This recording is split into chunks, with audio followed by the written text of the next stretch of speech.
Buenas tardes, nos encontramos presentes en esta sala de este recinto judicial a efecto de llevar a cabo audiencia inicial. Por parte del Ministerio Público, ¿quién comparece? Agente del Ministerio Público, abogada Jazmín Díaz Romero, con datos de identificación y localización previamente proporcionados al encargado de sala. Por parte de la defensa, ¿quién comparece? Abogada Naomi Hernández Mora, defensora particular, con datos de identificación y localización otorgados al auxiliar de sala. ¿Me acompaña? Abogada Yulisa Contreras Zúñiga, defensora particular, con datos de identificación previamente otorgados al auxiliar de sala. Ministerio Público, hágase cargo, por favor. Su señoría, pido permiso para solicitar la vinculación a proceso. Adelante.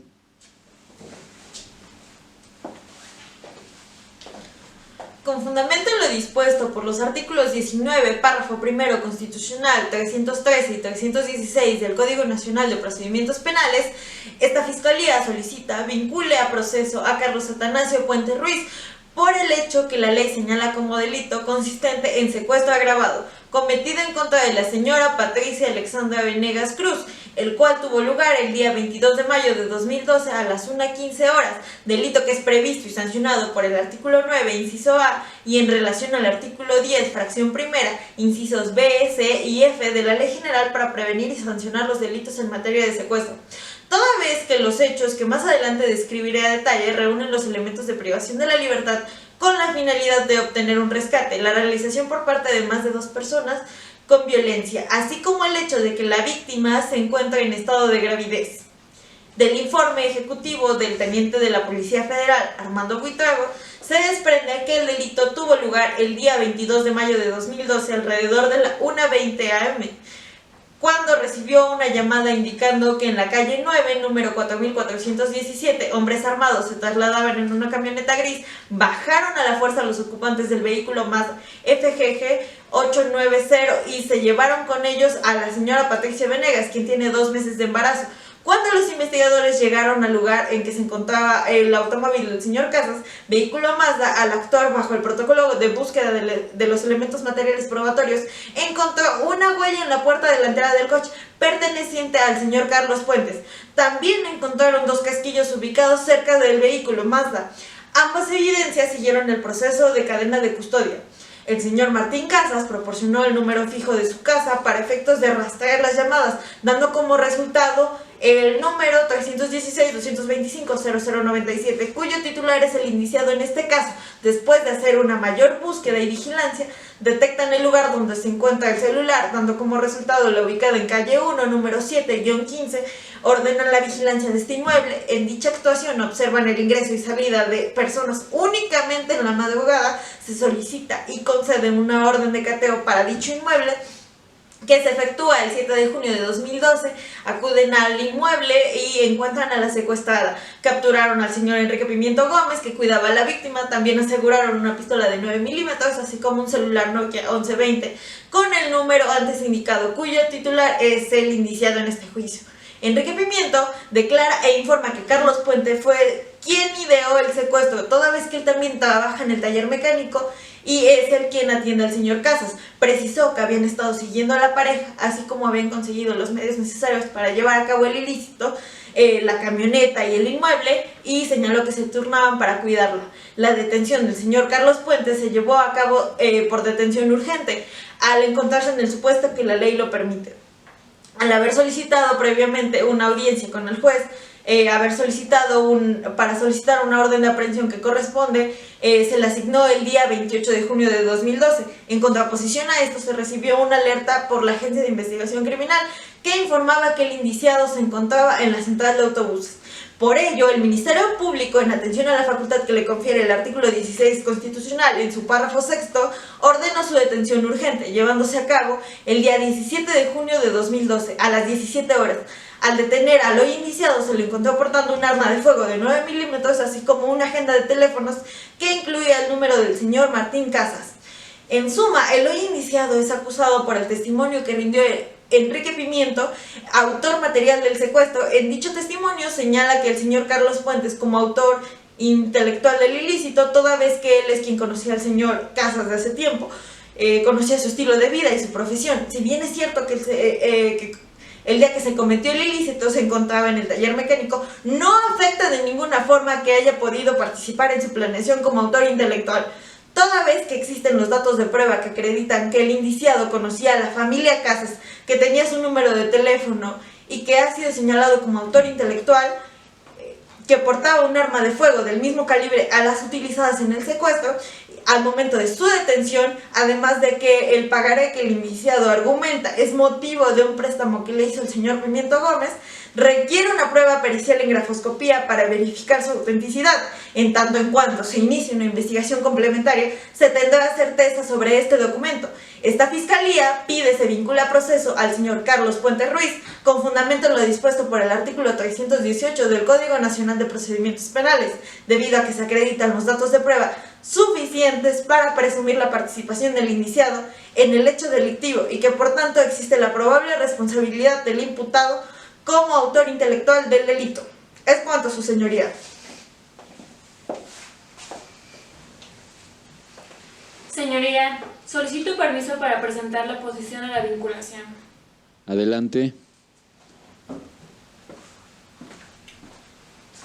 Esta defensa se opone a la solicitud de vinculación al proceso por parte de la Fiscalía en contra de Carlos Puente Ruiz, toda vez que no se acreditan razones suficientes para suponer o presumir la participación del imputado en el hecho delictivo y no se justifica la probable responsabilidad del imputado como autor intelectual del delito, por las razones que expondré a continuación. En primer lugar, se ha probado mediante los testimonios de la víctima, de su esposo y del celador que mi defendido no formó parte del grupo que cometió el acto delictivo, puesto que no lo reconocieron al momento de presentarlo como el presunto responsable. Asimismo, la víctima asegura no reconocer a mi defendido como parte del grupo de personas que la cuidaban cuando permaneció encerrada. En segundo lugar, con relación al celular encontrado en el domicilio, cuyo número aparece a nombre de Carlos Puentes, la defensa puede comprobar que mi defendido presentó su reclamación a una sucursal de Movistar con respecto a la pérdida de su teléfono el día 3 de junio del 2012, 2 días antes de que se realizaran las llamadas telefónicas para pedir rescate al esposo de la víctima, por lo que es imposible que mi defendido haya hecho dichas llamadas telefónicas dado que no estaba en posesión de su celular en la fecha en que se llevaron a cabo. En tercer lugar, la pistola y la agenda telefónica encontradas en sus pertenencias son datos de prueba insuficientes para atribuirle la comisión del delito a mi defendido, puesto que no fueron encontradas en el lugar de los hechos, sino solo consisten en pertenencias personales de mi defendido. Cuarto lugar, los resultados de la Dirección General de Servicios Periciales, la Procuraduría General de la República, determinaron que la impresión dactilar tomada del automóvil de la víctima, encontrada en la manija de la parte exterior de la puerta del copiloto, pertenece a mi defendido, el señor Carlos Puentes. Esto podría justificarse con el hecho de que mi defendido es el mecánico regular del vehículo de la víctima, y al momento de ejercer sus labores en el más reciente encargo hecho por el señor Martín Casas, es lógico que su huella se encontrará allí.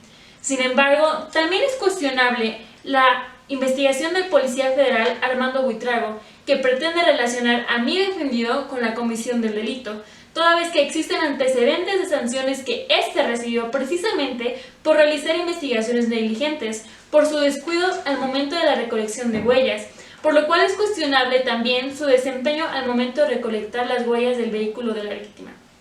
Quinto lugar, los dos casquillos encontrados pertenecen a la pistola encontrada en posesión de Enrique Pimiento Gómez, de acuerdo con la pericial en balística, por lo que dicha pericial carece de objetividad, ya que solo demuestra un nexo a la comisión del delito con una persona ajena a mi defendido, es decir, el señor Enrique Pimiento.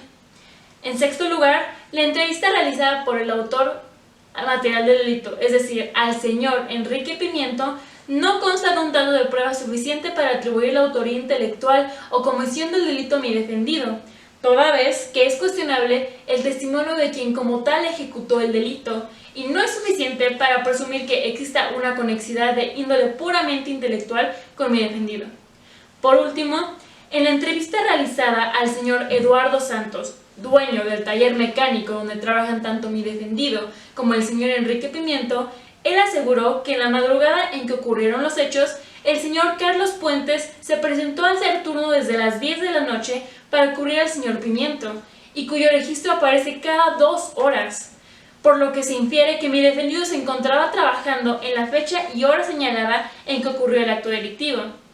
Es por todo lo anteriormente expuesto, su señoría, que no existen datos de pruebas suficientes que demuestren el nexo causal entre el acto delictivo y la conducta de mi defendido, toda vez que él no participó ni intelectual ni materialmente en el secuestro de la señora Patricia Venegas, ya que no tenía razones para hacerlo y se encontraba trabajando en la hora y fecha en que ocurrió el delito. Todo esto demuestra fehacientemente que mi defendido no cometió el acto delictivo por el cual está siendo señalado como presunto responsable, por lo cual le solicito, con base en el artículo 319 del Código Nacional de Procedimientos Penales, se dicte auto de no vinculación a proceso a favor de mi defendido. Es cuanto, su señoría.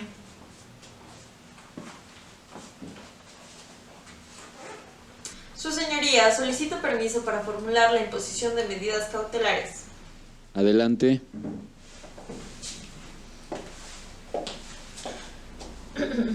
Su señoría, con fundamento en lo dispuesto por el artículo 155, fracción 14ª del Código Nacional de Procedimientos Penales, toda vez que me ha sido otorgada la posibilidad de proponer las medidas cautelares que habrán de imponérsele al hoy indiciado, solicito la imposición al señor Carlos Puente Ruiz la medida cautelar personal consistente en prisión preventiva con fundamento en el artículo 19, párrafo 2 de la Constitución Política de los Estados Unidos Mexicanos, toda vez que este numeral establece que esta medida cautelar puede ser solicitada cuando otras medidas cautelares no sean suficientes para garantizar la comparecencia del imputado al juicio y que el imputado ya haya sido procesado por un delito doloso.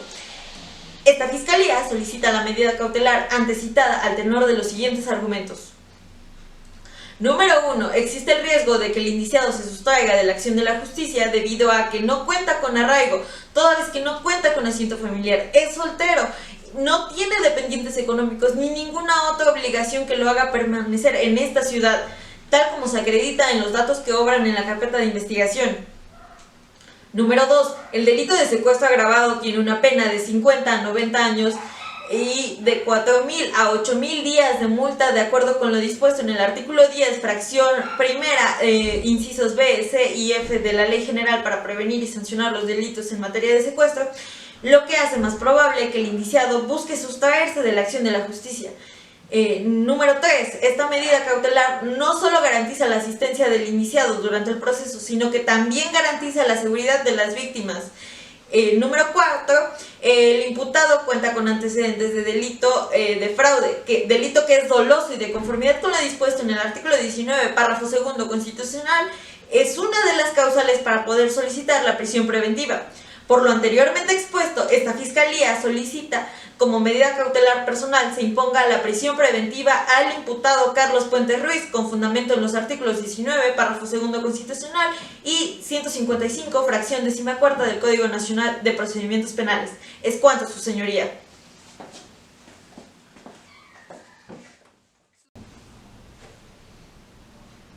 Su señoría, solicito su autorización para desplazarme en sala y manifestar oposición y modificación a las medidas cautelares solicitadas por el Ministerio Público, en términos del artículo 158 del Código Nacional de Procedimientos Penales.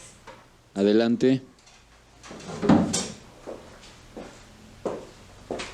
Su señoría, esta defensa solicita tenga bien desestimar la medida cautelar solicitada por el Ministerio Público, toda vez que carece de idoneidad y pertinencia, resultando excesiva, lesiva e innecesaria para mi defendido, ya que dicha medida vulnera los principios establecidos en el artículo 19, párrafo 2 de la Constitución Política de los Estados Unidos Mexicanos, así como el artículo 167, párrafo 1 del Código Nacional de Procedimientos Penales, en los cuales se establece: primeramente, que solo se solicitará la prisión preventiva cuando otras medidas no sean suficientes para garantizar la comparecencia del imputado a juicio. Dicho precepto no se cumple, dado que aplicando otras medidas cautelares a mi defendido, el señor Carlos Puentes, tales como la colocación de un localizador electrónico y o el resguardo en su propio domicilio, garantizarían su comparecencia en el juicio, toda vez que en ningún momento ha opuesto resistencia o intentado evadir la justicia. ya que si estaba a punto de viajar era por una situación familiar, para acompañar a su hermana que se encontraba enferma y porque desconocía su situación jurídica. Segundo, ¿qué se solicitará cuando otras medidas no sean suficientes para garantizar la investigación? El cual evidentemente no es el caso, dado que mi defendido en ningún momento ha intentado obstruir la investigación judicial y en todo momento ha colaborado ofreciendo su testimonio y los medios de prueba necesarios para llevarla a cabo. Tercero, ¿qué se solicitará cuando otras medidas no sean suficientes para garantizar la protección de la víctima, de los testigos o de la comunidad? Dichos supuestos no aplican al señor Carlos Puentes, dado que en ningún momento anterior o posterior a realizado la conducta o los hechos ha realizado algo que ponga en riesgo a las víctimas del señor Enrique Pimiento. Y en mismas declaraciones del señor Martín Casas y de la señora Patricia Venegas no lo reconocen como ninguno de sus secuestradores. Asimismo, no hay motivos suficientes para considerar que resulta un peligro a la comunidad. Por el contrario, el señor Puentes ha demostrado ser un excelente ciudadano, preocupado por la niñez de nuestra comunidad. Desde hace 5 años es voluntario en la sociedad Niños de la Calle, donde colabora en programas de rehabilitación y reinserción, especialmente con la juventud de Querétaro. Por lo que se refiere a lo dispuesto en el artículo 156 del Código Nacional de Procedimientos Penales, la imposición de medidas cautelares se realizará aplicando los criterios de mínima intervención, idoneidad, proporcionalidad y realizando un análisis y evaluación de riesgo de mi defendido. Tal análisis no se ha realizado, así que carece de sustento la medida cautelar propuesta por el Ministerio Público y podría causar un daño lesivo e irreparable para el señor Carlos al demostrar que nada tuvo que ver con el delito que se le imputa. Por lo tanto, su señoría, se concluye que mi defendido, el señor Carlos Puentes, no representa riesgo ni peligro alguno a ningún miembro de la sociedad.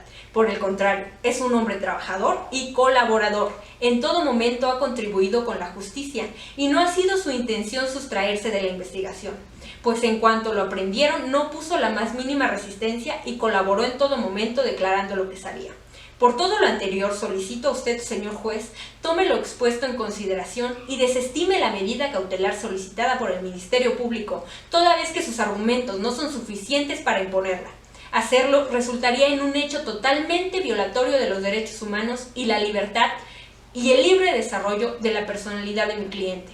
Asimismo, es necesario recordar que esta medida se debe aplicar como última disposición, en razón de que se garanticen los derechos fundamentales de mi defendido, para lo cual me permito citar los artículos 6 y 7 de la Convención Americana sobre Derechos Humanos, en los cuales se establece el derecho a la libertad y a la presunción de inocencia respectivamente. Finalmente, solicito a usted conceda en su lugar la medida cautelar establecida en la fracción 12ª, consistente en la colocación de un localizador electrónico, puesto que esta medida es completamente idónea y pertinente. No resultaría ni excesiva ni lesiva, y por lo tanto resultaría bastante eficiente, pues garantizaría la presencia del señor Carlos a lo largo de este proceso, y para garantizar la seguridad de la víctima y el buen curso de la investigación. Es cuanto, su señoría.